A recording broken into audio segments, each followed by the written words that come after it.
The U.S. China trade war is officially underway. The administration of U.S.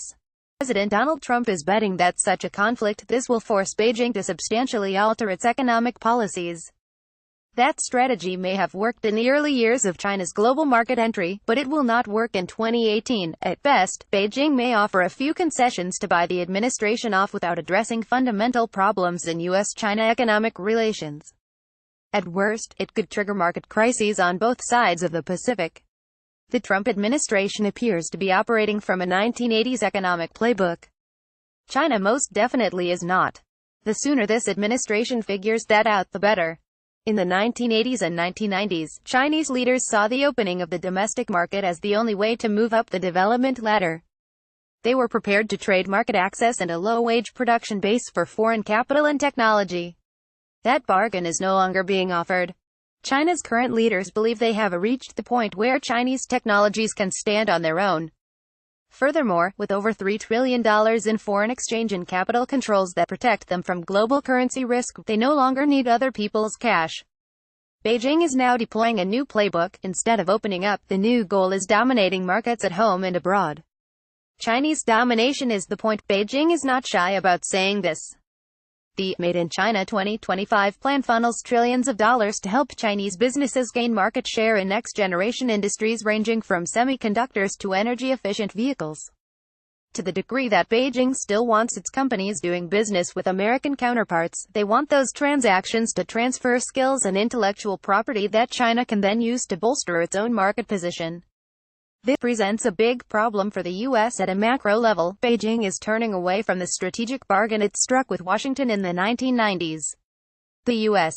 supported China's entry into the World Trade Organization based on an understanding that, as China grew economically, the U.S. would gain access to its markets, balancing out early-stage losses from U.S. manufacturing shifting to China.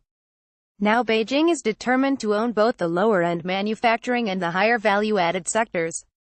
Beijing's new playbook aims to preset the game so that Chinese companies win sector by sector, at home and abroad. This strategy is what the Trump administration's tariff approach gets wrong.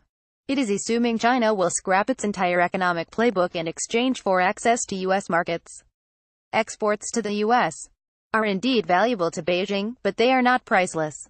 The best growth outlook for Chinese exports is in Asia and other emerging markets, not in low-growth, saturated destinations like the U.S.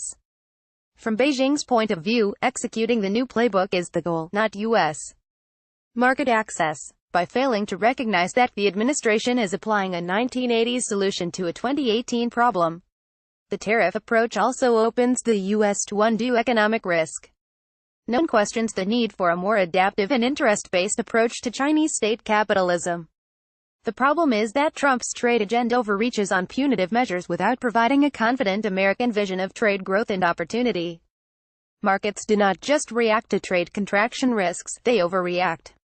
If U.S. trade policy goes into a defensive crouch without clarity on desired end goals, that failure of imagination could create fundamental headwinds in an election year. The U.S. needs to recognize this new reality and launch a fledged offensive strategy, not just play small ball defense.